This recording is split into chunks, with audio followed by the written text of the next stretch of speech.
Viņi ir tā sauktie narkomūļi. Viegli peļņas iekārdināti no kokaīna ražotā lielvalsts Peru, viņi mēģināja ievest narkotikas Eiropā.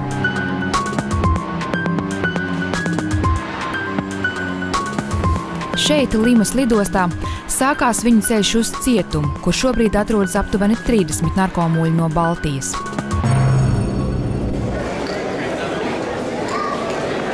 Vienīgā iespēja iekļūt cietumā ir doties kopā ar lietuviešu izcelsmes katoļu mācītāju Edmundas Putrinas. Edmunds dzīvo Kanādā, bet regulāri sludināt Dieva vārdu tautiešiem dodas uz Dienvidamerikas cietumiem – Peru, Brazīliju un Urugvaju. Šoreiz Edmunds ieradies apciemot ieslodzītos Peru lielākajā un modernākajā cietumā Ancon 2. Nokārtot formalitātes viņam palīdz Peru dzīvojošais lietuvietis un spāņu valodas tulks Mindaugas.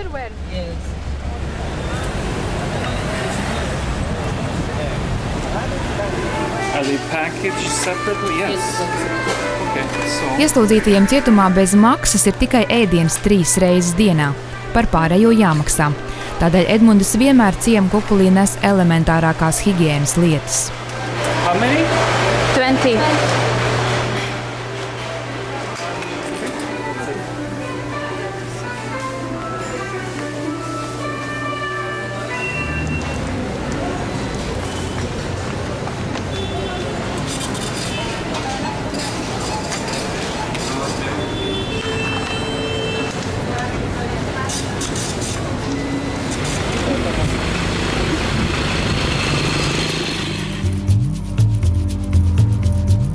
Precīza statistika par ārvalstīs arestētajiem Baltijas narkokurjeriem nav.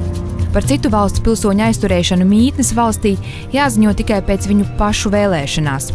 Aprēķini liecina, ka krīzes laikā katru gadu ārvalstīs arestēja aptuveni 230 baltiešu narkokurjerus.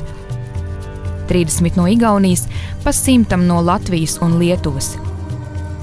Tiesību sargājošās iestādes lēš, ka parasti noķer 10% narkotiku noziegumos iesaistītos. Pēc šādas loģikas katru gadu narkotiku tranzītā iesaistās ap 2000 Baltijas iedzīvotāju. Visvairāk Latvijas narkomūļi ieslodzīts Peru cietumos.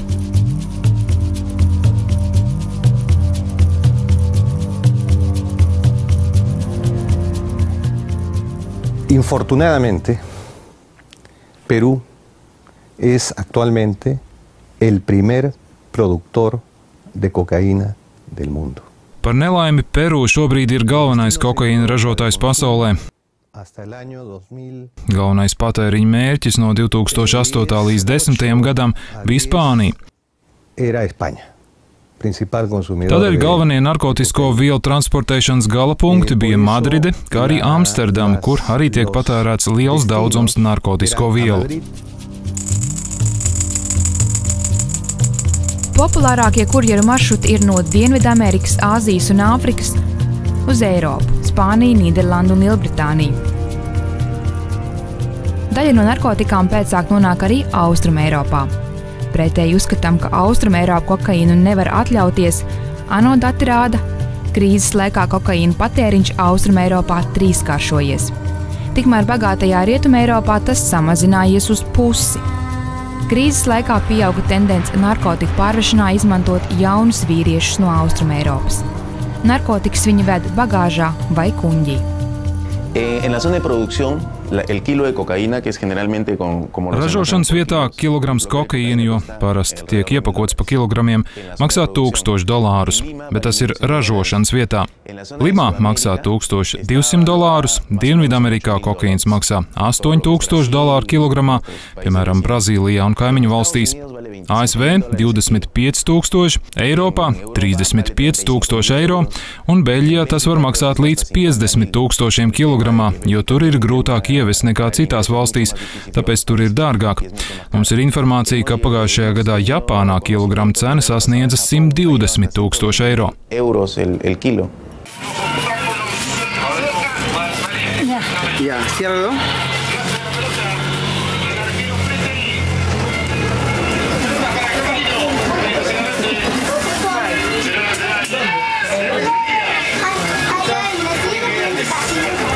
Kokas krūms jau vairākus gadsimtus savijies kopā ar Peru kultūru. Arī šobrīd Limā jebkurā mazā tirdziņā var nopirkt kokas lapus, kas ir domāts kā ārstniecisks augs. To lieto, lai mazinātu vēdersāpes, kakla sāpes, lai būtu enerģija un spēks visas dienas garumā. Šāds maisiņš maksā apmēram 20 centīmus.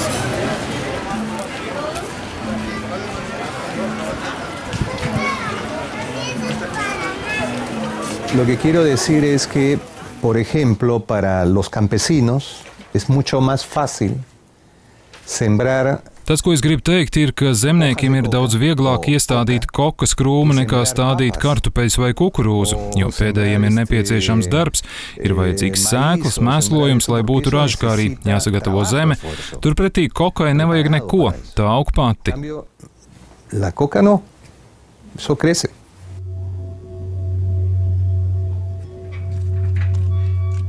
Galvenā soda izciešanas vieta ārzemniekiem Peru ir 2011. gadā celtajā cietumā Ancon 2. No pārējiem Peru cietumiem tas atšķiras ar labākiem sadzīves apstākļiem, bet stingrāku režīmu. Daudzos Dienvidamerikas cietumos nelegāli mobīlie telefoni un internets ir ierasta lieta, bet Ancon tie nav pieejami. No 1600 Ancon ieslodzītajiem 350 ir ārzemnieki. Cietuma vadība mums stāsta, ka šeit atrodas 18 baltieši, bet Edmunda satiek vismaz 25.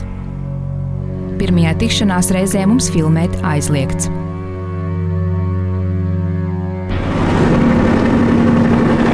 We spent most of the morning and the afternoon with the inmates.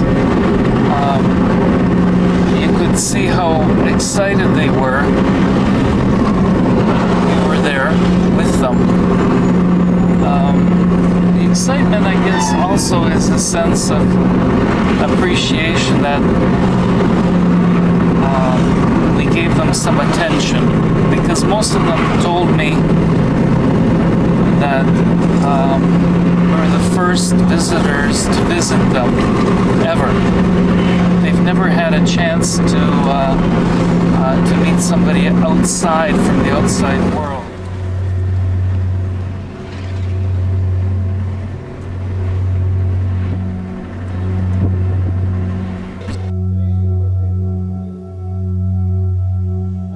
Pēc nedēļas saņemam atļauju filmēšanai. No plānotajām 10 intervijām par labu uzvedību cietuma vadība atļauj intervēt tikai 3 kurjerus. Andrejs Debesnieks treknajos gados Latvijā tirgoja metāla lūžņus, līdz krīze atņēma darbu. Liepainieks Darjus Šablēvičs ir dubultpilsonis. Viņam ir Latvijas un Lietuvas pilsonība. Jauniņais lietuvietis Jevgeņijs Terhašins gribējis palīdzēt mammai un māsai, kas jau vairākus gadus naudu pelna Anglijā. Viņa visi cietumā ir jau 3 gadus, un sliktākajā variantā būs šeit vēl tikpat daudz.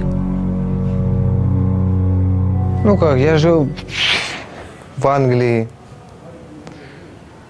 и тут подумал приехать в Перу, сделать как-то больше денег.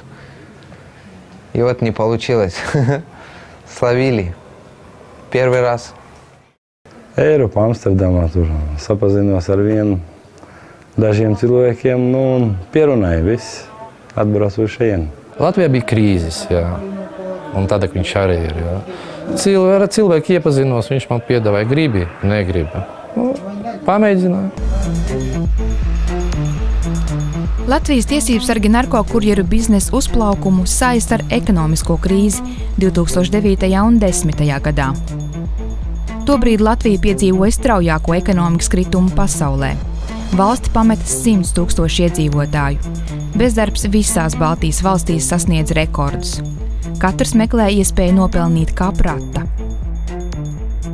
Būtiskākais noteikti tas, ka mēs viņu varētu nosaukt par fenomenu, kas Latvijā parādījās, sākoties krīzes laikam. Naudas grūtības un bezcerība un nespējas tātad šo te naudu nopelnīt varbūt kaut kā savādāk. Prokurora Armīna Reiņa un viņa kolēģi izmeklēšanā esošajās narkomuļu krimināllietās iezīmējas līdzīga kurjeru savērvēšanas schēma. Latvijā vai ārvalstīs caur paziņām satikts cilvēks piedāvā atbraukt uz Peru. Vairākumā gadījumu kurjeri pat nezina, kas viņiem dod uzdevumu, jo vienošanās notiek pa telefonu. Par darbu tiek solīti no 2 līdz 6 000 eiro, atkarībā no kravas lieluma un transportēšanas veida. Par vešanu kuņģī honorārs ir lielāks. Uz Dienvidameriku, cik man zināms, laikam patiešo reisu nav. Tad ir vajadzīgs tātad pārsēsties kaut kur Eiropas lidostā. Mums ir tādi gadījumi, ka šie kurjeri ir tik nepieredzējuši, kad viņš nesaprot, kā uzvesties lielā lidostā, viņš to reizi nokavē. Pirms izlidošanas kurjeriem kabatas naudā iedod 1000 eiro un jau rezervēts viesnīcas adresi. Lai neradītu aizdomas, kurjers vismaz 10 dienas uzturas Limā un tēlo turistu. Īsi pirms atgriešanās Eiropā uz viesnīcu tiek atvest soma ar jau paslēptu kokaīnu vai arī iedot safasētas kokaīna kapsulas, kas ir jānorīja. Cik dienas nodzīvoja Peru līdz tajā prombraukšanai? 2 nedēļas. Neko tā nezini. Vienkārši tev iedot adresi, kur atbraukt, tur apmēram viesnīca, ne? Seži viesnīca ar savu telefonu, tev zvan, kur jāiet, tur tevi savāc, aizved, pa ceļām iedeva to materiālu un viss. Soma iedeva vai kur tev bija? Tādu. Jā, somu jau sapakotu. Tajā somā pēc tam sapakoju savu drēbes un uz lidostu. Tev bija vēderā vai kuņģī vai soma? Nē, somā. Es vedu somā. Nosotros tenemos diferentes formas de darnos cuenta de las personas que están. Mums ir vairāk veidi, kā noteikt, kad personas pārvadā narkotikas. Viens no tiem ir cilvēka acu reakcija. Kā viņš skatās, kad ienāk lidostā. Kad tuvojas policija, viņi paliek nervozi un skatiens saspringst. Viņi svīst un viņiem ir atšķirīgas ķermeņa kustības.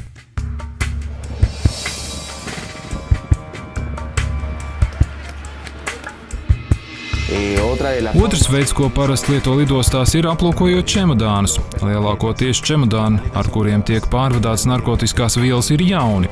Tiem, kas regulāri ceļo, tiem ir lietoti čemodāni. Un tā ir viena no zīmēm, kuru mēs ņemam vērā, lai aizturētu cilvēkus pārbaudas veikšanai.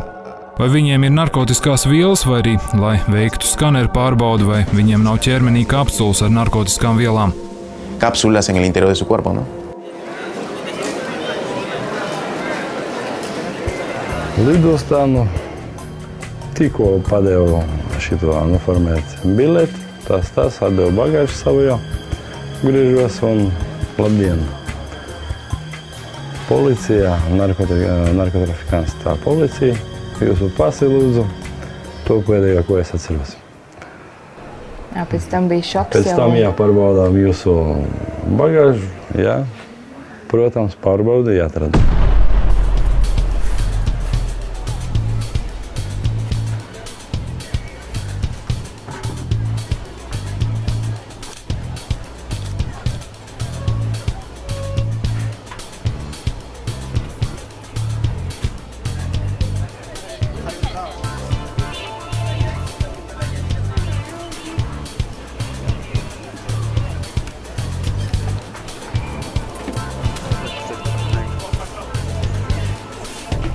Šeit atrodas Limas lidostas policija. Uz šejien jau tiek vesti cilvēki, kuriem lejā jau piečakošanos tiek konstatētas kādas aizdomīgas kustības vai arī aizdomīgas lietas bagāžā.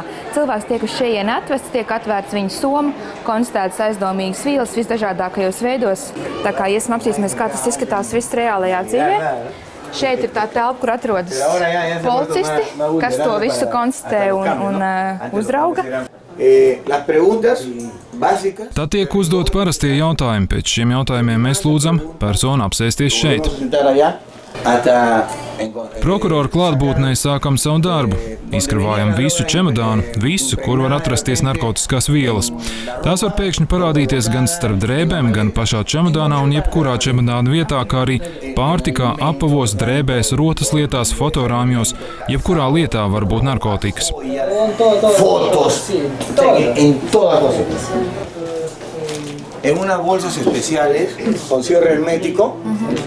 Narkotiskās vielas mēs ievietojam speciālos maisiņos, kas ir hermētiski noslēgti.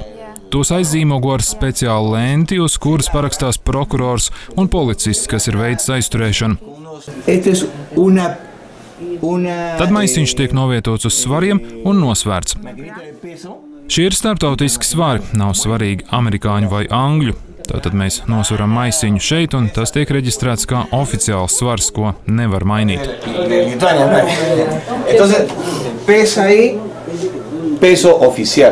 Paši narkotikas pēc tam tiek noglabāts jau blakus telpā, kur ir liels metāla seifs. Tourist, what city do you visit? Sí, porque como les dije, dice que por qué malora mi maleta, dice. Se han aprovechado de su tartamudez del pobre. No, porque no.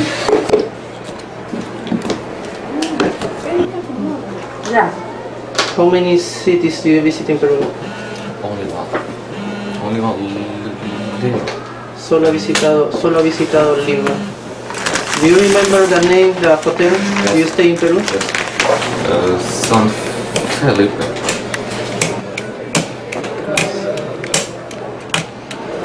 How many days do you stay in the hotel? 7. 7 días se quedó en el hotel. Who paid your flight? My friend. He lives in the United Kingdom, in England.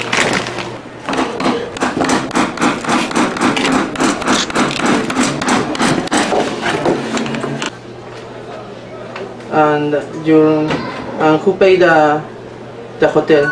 Your friend? Yes. El hotel también lo pagó.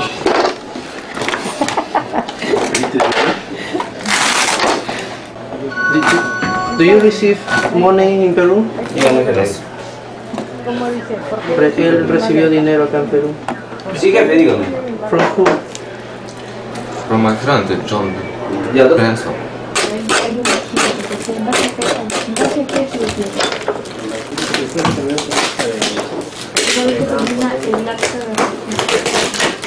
Who gave you your luggage?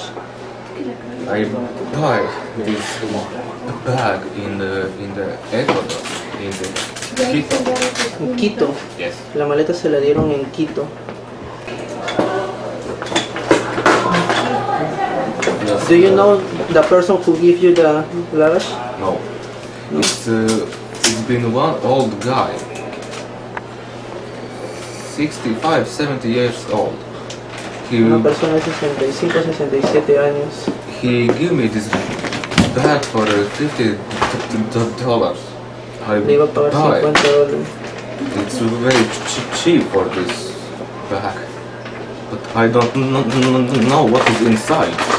Y no sabía lo que llevaba dentro.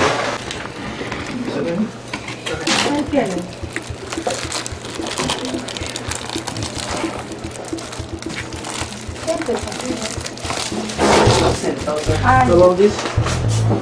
No, this is only my stuff. I put all this in the bag and come to here.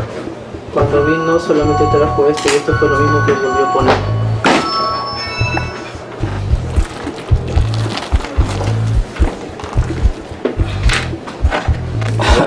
Sí, pues, gracias. Solo porque verte nuestra droga. Ya 2 gramos más aumentó. Es que la...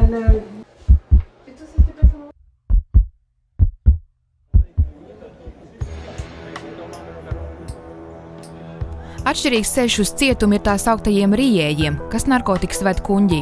Viņiem lidostā jāiziet cauri speciālam skenerim, bet pēc tam kurjeru nosūta uz slimnīcu, lai izvadītu narkotikas no ķermeņa. Parasti kokaīna kapsulas tiek norītas pusstundu pirms izlidošanas. Vēl Eiropā trenēšanās nolūkos viņiem liek rīt lielas vīnogas vai burkānu gabalus. Daži pirms tam dzer pārtikas eļļu. Pie visām šīm nomierinošiem medikamentiem un pie kuņģa darbību regulējušiem medikamentiem tas tāpatās izrādās ārkārtīgi mokošs organismam process, ja?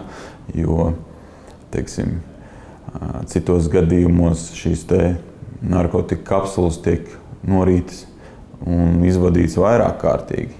Nekas traks. Ēdu un visu. Vienam ir grūtāk, vienam ir vieglāk. Man bija viegli.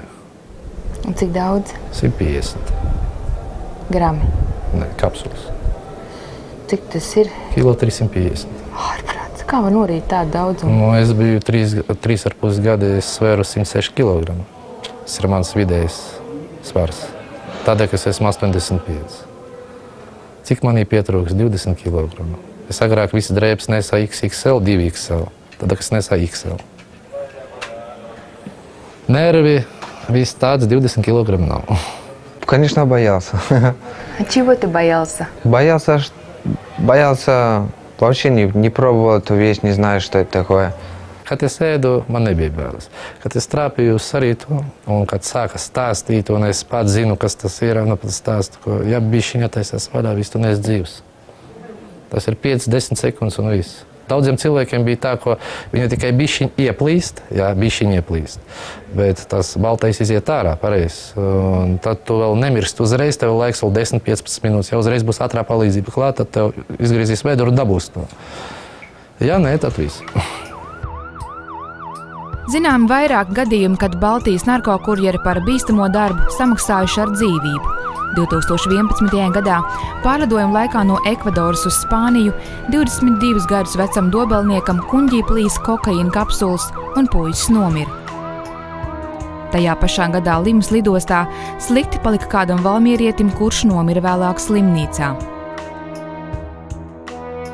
Divas lietuviešu narkokurjeru nāves piedzīvojas arī Lietuvas goda konsuls Peru. Pirms gada viens no viņiem nomira ceļā uz slimnīcu. Puiša māte vēlējās dēlu apglabāt Lietuvā, tādēļ konsuls mirušā ķermeni vairākus mēnešus glabāja speciālā saldētavā.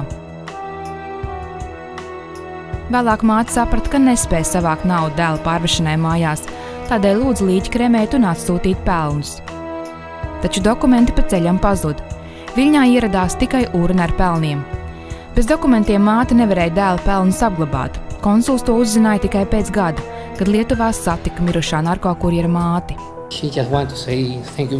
Viņa tikai vēlējās pateikt lielu paldies, un tad viņa izstāstīja, ka nav saņēmusi dokumentus, tādēļ nevar apglabāt dēlu.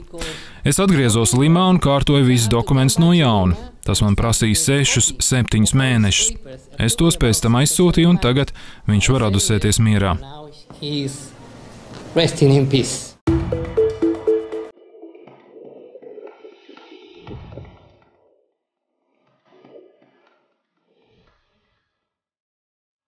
Pērn Latvijas mediķi policijai palīdzēja atklāt līdz šim vienīgo zināmo gadījumu, kad narkotikas kuņģī Rīgas lidostā mēģināja ievest Latvijas pilsonis.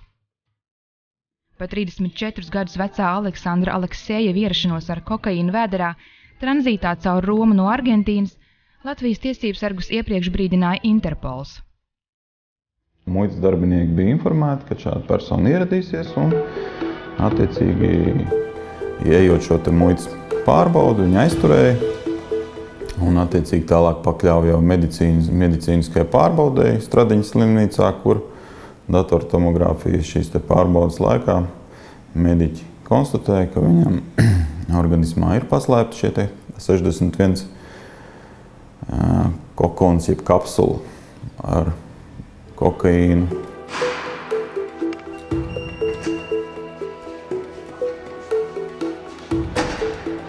Veicot jau tātad kompjutera tomogrāfiju vēdera dobumam, mēs jau konstatējam tiešām liela blīvuma svešķermeņus, kas ir kuņģī, kas ir zarnās, un te mēs varam redzēt, ka viņu ir ļoti daudz. Beigās noskaidrojās, ka šie svešķermeņi ir konteineri, kas satur narkotiskās vielas, konkrētajā gadījumā kokaīnu. Ja šis konteiners iet pušu, ja viņš plīst, tad, diemžēl, šis saturs, narkotisko vielu saturs izplūst organismā, ļoti strauji uzsūcās un ar absolūti lielāko varbūtību, praktiski 100% gadījumos, cilvēks no akūtas saindēšanās iet bojā. Glābt ir praktiski neiespējami.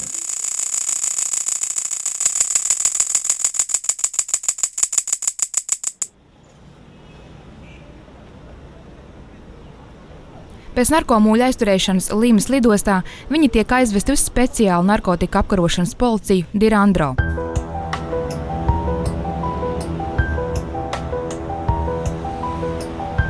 Tur viņam konfiscē visas mantas un uz dažām dienām ievieto betonētās pagraba telpās bez logiem un mēbelēm. Aizturētie guļ uz grīdas, bieži vien 2 dienas dzīvo bez pārtikas. Saziņa notiek tikai spāniski, ko baltieši neprot. Pēc 15 dienām narkokurjers pārved uz cietumu, kur viņi gaida tiesas spriedumu. Šajā posmā, kas var ilgt 5 mēnešus līdz pat gadam, ieslodzītos bieži vien apkrāpju advokāti. No izmisušajām kurjeru ģimenēm izpalīdzīgie advokāti iekasē pat $1000 un pazūda. La misma policía de poner contacto con los abogados, llaman a la familia. Jā, tā tas ir. Pati policija iedod aizturētajiem advokātu kontaktus, zvana ģimenēm, paziņo šo informāciju. Ģimenes savukārt sūta caur Western Union vai Money Grant summas, kas tiek prasītas. Bet sliktākais ir tas, ka viņi pat neatnāk uz tām tiesas sēdēm. Viņi paņem naudu un vairāk šos neredz. Tas nav tā kā mums Eiropā. Ja atnāk advokāts, tas ir 100 punkti advokāts, es viņam samaksāšu, viņš man palīdzēs. Te advokāts tikai atnāk tad, kā no tiem izspiest naudu ārā, un visu uz pēc tam, un pazūd un ar galiem visu. Notiesātie baltieši stāsta, ka vislabāk ir uzreiz atzīt savu vainu, lai pēc iespējas ātrāk uzsāktu soda izciešanu. Liekšanās tikai pagarina lietas izskatīšanu. Tiesneši var sākt novilcināt lietu, pārcelt uz nezināmu laiku, vai bez iemesla neierasties uz sēdēm. Visās valstīs narkotiku lietas ir formālais sastāvs noziegumam. Tas nozīmē to, ka, ja tev ir kabatā narkotikas, man tev nekas nav jāpierāda vairāk. Noziegums ir pabeigts. No pēdējiem gadiem man ir laba pieredze, tādēļ es viņiem saku, jums ir jāstāsta patiesība, jūs neesat nevainīgi. Jūs labi zināt, un mēs labi zinām, ka jūs šeit ieradāties dēļ narkotikām, nevis kā vienkārši turisti.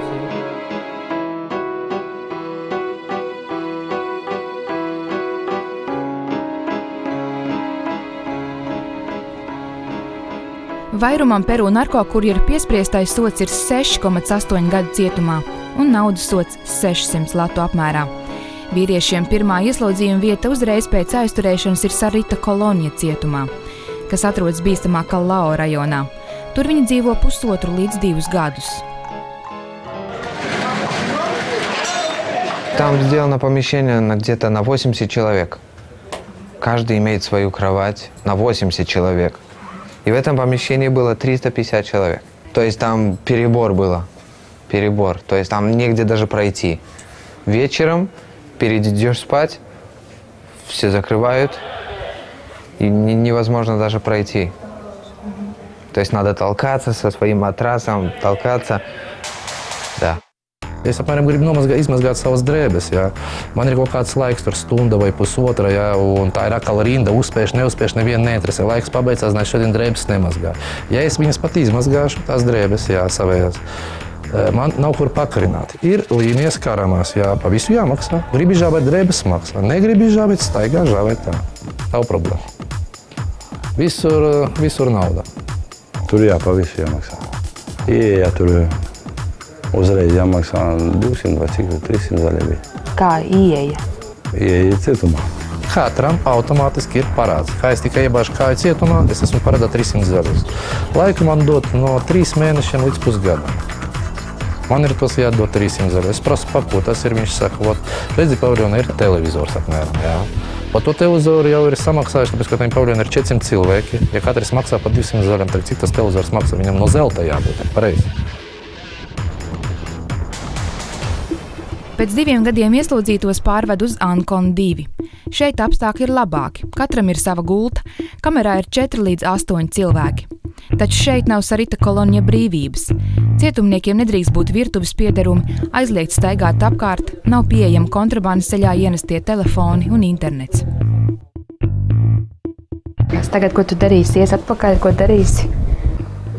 Pusdienas laiks. Pēc tam it kā jābūt skolai šodien.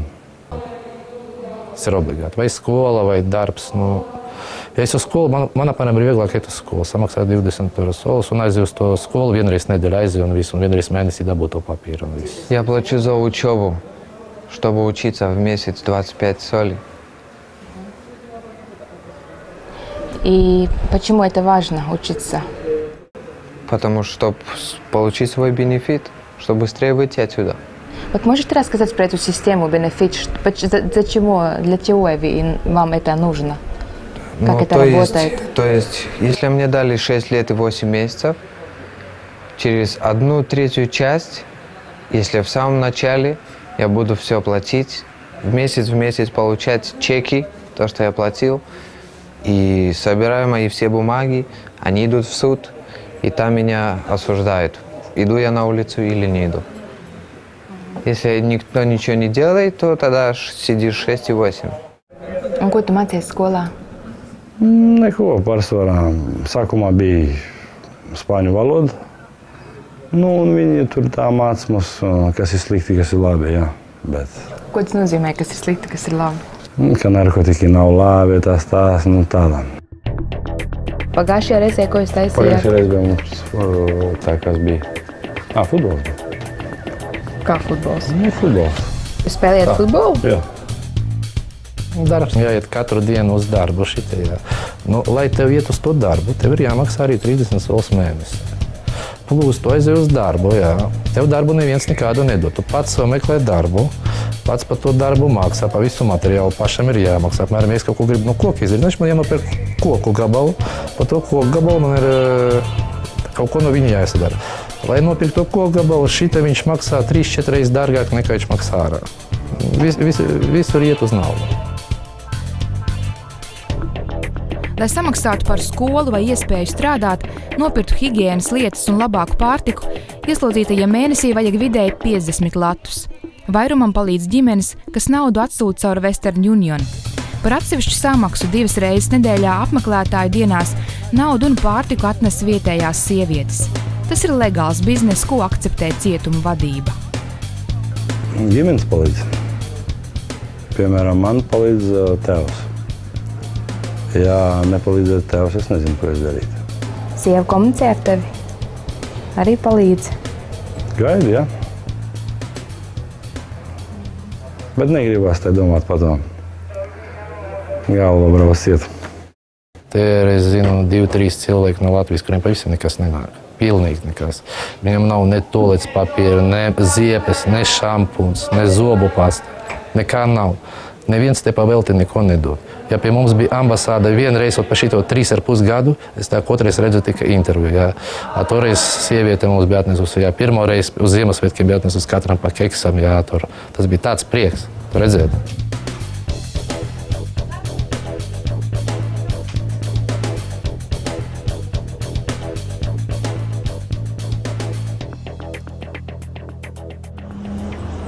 Nevienai no Baltijas valstīm Peru nav savas vēstniecības, tādēļ ieslodzītajiem ir sarežģīts saņemt jau kādu palīdzību. Baltijas valstu goda konsula Limā pilda reprezentatīvas funkcijas. Ieslodzītie ar skaudību stāsta par Spānijas un Holandas kurjeriem, kam katru mēnesi valsts maksā nelielu stipendiju izdzīvošanai. Protams, cilvēcīgi ir ļoti žēl, bet, diemžēl, ir lietas, ko mēs varam kā konsulāts palīdzēt, un ir lietas, ko mēs, diemžēl, nevaram palīdzēt. Būsim arī realisti, un Latvijas valsts nevarēs samaksāt advokāta tēriņus par tiem cilvēkiem, kas apzināti izdara noziegumus.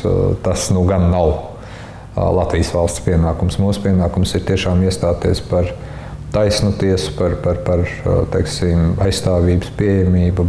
We have to understand that no one is negating the fact that they have committed a crime. We leave that for the civil courts. Mums jāsaprot, ka neviens neapstrīd, ka viņi ir pastrādājuši noziegumu. Tas ir tiesas ziņā. Bet ir arī cilvēciskā puse, kurā mēs, Baltijas sabiedrība, esam atbildīgi par mūsu pilsoņiem. Viņiem arī ir cilvēktiesības, neatkarīgi no tā, vai viņi ir vai nav cietumā.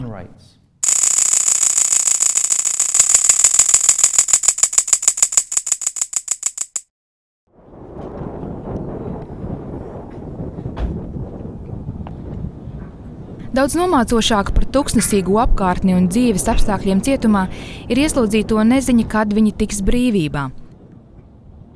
Kad izciesta puse no soda, ieslodzītais var pretendēt uz pirmstermiņa atbrīvošanu. Tagad jau vairāk pa pusu sroku manī. Cerams, ka vēl 3-4 mēneši un būšu ārā. Tu esi iesniedzis tos papīrus, lai tiktu ātrāk ārā, ja? Jā, otru reizi. Šogad esos mājās. Ko lūdzu? Šogad esos mājās. Visi taisās mājās. Ja nedabūšu komutaciju, pēc ka es tā gaidu, nezinu, šodien, rīt, parīt, jābūt šī nedēļā komutācija. Ja būs komutācija, tad es zinu, ka es 100 punktu dabūšu, pēc ka visi papīri kārtībā, tikai es gaidu to dienu.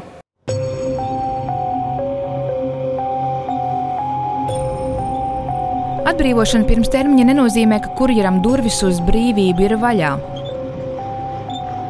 Iznākot no cietuma, kurjera dzīve sarežģās vēl vairāk.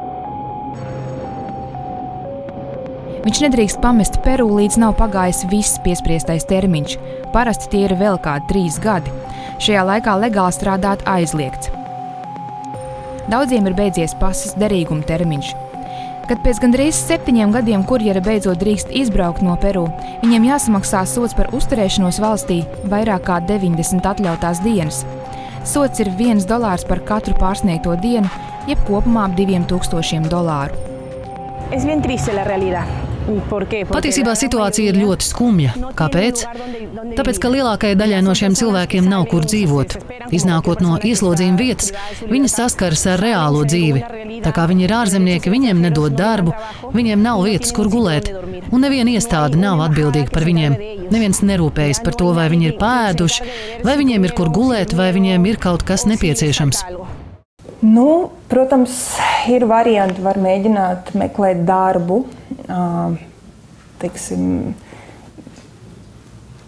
ne legāli, bet mēģināt sarunāt attiecīgi kaut, teiksim, ir gadījumi, kad strādā cilvēki veikalā, ja, par pārdevējiem vai kaut kādos celtniecības uzņēmumos, ja, nu, teiksim, tas ir vienīgais variants.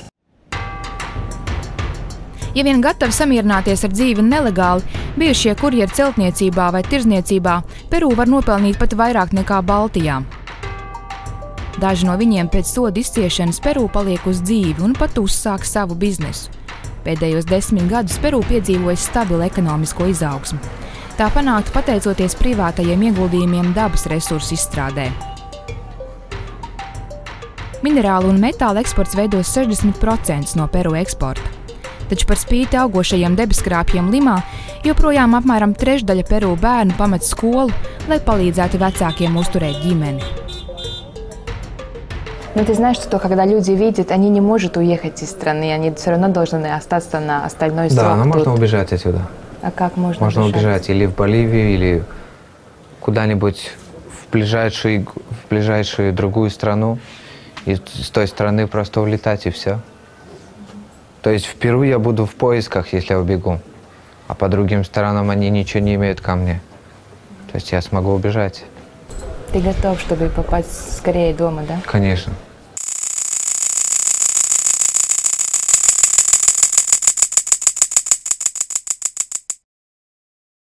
Par cilvēkiem, kas viņus ievilka narkotiku kontrabandā, kurjeri runā nelabprāt. Vairums no viņiem konkrētus uzvārdus nemaz nezina. Starptautiskais narkobizness būvēts tā, ka katrs nākamais ķēdes posms nezina iepriekšējo. Jebkurā gadījumā narkotisko vielu, narkotirgotājus vai organizētais. Protams, ka grūtāk ir noķert, loģiski, teiksim. Šobrīd Latvijas tiesās tiek izskatītas vismaz 3 krimināla lietas, kur apsūdzības celtas par narkokurjeru vervēšanu. Vērienīgākajā no tām katram apsūdzētajam bija noteikta loma. Viena persona uzrunāja potenciālos kurjerus, cita veda uz lidostu. Ar grupēm saistīta arī kāda bārmene, kas strādāja Cēsīs azartspēļu zālē. Iespējams, tādēļ daudz kurjeri nāk no Vidzemes. Pastāv aizdoms, ka dēļ šī grupējuma šobrīd vairāk latviešu kurjeri izcieš sodu Spānijas cietumos. Un īpaši bīstami, teiksim, tiešām šādos gadījumos ir šie fiktīvo laulību gadījumi. Tas pat nav tik daudz Eiropas Savienībā, kā arī ārpus Eiropas Savienības. Ir gadījumi, kad mums ir pilsoņi precējušies Āfrikas valstīs, un tad pēkšņi izrādās, ka teiksim, tas viss ir bijis vairāk vai mazāk daļa no noziedzīga tīkla, daļa no tāda narkokurjeru tīkla, un šie cilvēki vienkārši tiek izmantot. Mums pat nav pamata neticēt šiem cilvēkiem, bet situācija ir tāda, kāda viņi ir. Praktiski neiespējams ir noķert narkotiku kontrabandas organizētājus, ja Baltijas iedzīvotāji savērvēti ārzemēs. Saziņa lielākoties tad notiek pa telefonu. Par šiem kurjeriem ir aizdomas, ka nereti viņi apzināti tiek nodoti, lai netraucēti palaistu garām lielākus sūtījumus. Kāda latvieta, kas izcietusi sodu eksotiskā valstī un vēlas palikt anonīmu, domā, ka viņu apzināti iegāza, lai nebūtu jāmaksā pieprasītais lielais honorārs. Cik es saprotu, būtība ir šādiem pasākumiem, ka ir vairāk cilvēki, tiek vienā reizē tiek sūtīti, un kāds no tiem tiek izmantots kā esmu policijai, lai policija ir aizņemta, un tajā pašā laikā lielākie sūtījumi veiksmīgi tiek cauri visam. Jo, teiksim, tā bija, jau man gaidīja pēc vārdu un uzvārdu. Pērn samazinājies arī ārvalstīs arestēto Baltijas narkomūļu skaits, taču Latvijas ārlietu ministrija uzskata, ka tendence joprojām ir satraucoša. Sevišķi Āzijas valstīs, kur par narkotiku vešanu draud pat nāves sods. Vairāk kā gadu Latvijas diplomāti cīnījās par kādas latvietes dzīvību, kas par narkotiku kontrabandu atrodas vienā no Āzijas valstu cietumiem. Jaunā sieviete bija ceļojumā ar topošo vīru, kādu Āfrikas valsts iedzīvotāju. Vienu dienu viesnīcas numuriņā ielauzās policija un viņas bagāžā atrada kokaīnu. Par narkotiku kontrabandu šajā valstī piespriež arī nāves sodu. Gaidot tiesas spriedumu, viņa mammai un 3 gadus vecajai meitiņai uz Latviju slepus sūtīja vēstules.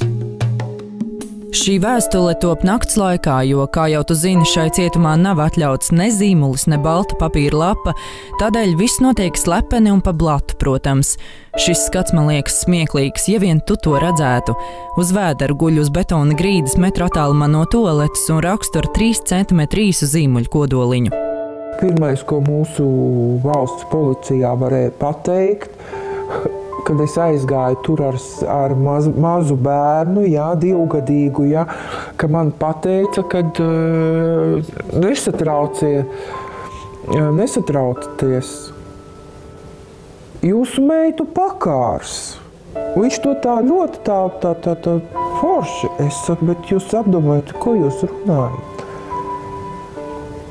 Es saku, jūs apdomājat, blakus ir bērns, lai viņš zina. Tā nu seko izmeklēšana, liecības 2 nedēļas. 2 nedēļu laikā viņi mani iznīcināja. Uzklausīja, smējās, draudēja, pļaukāja, spļāva tieši sejā, turēja roku dzelžos tik ilgi, ka rokas sāpēja un bija zilas. Vieglāk bija mirt nekā to izciest. Katru vakaru kamerā es negāju gulēt, es atslēdzos. Es raudāju līdz vienkārši atslēdzos, tad no rīta pamostos un raudu, jo tas nav murgs, tā ir realitāte. Kamēr esmu šeit, viņi ir noslēguši 9 lietas, tādas kā mana.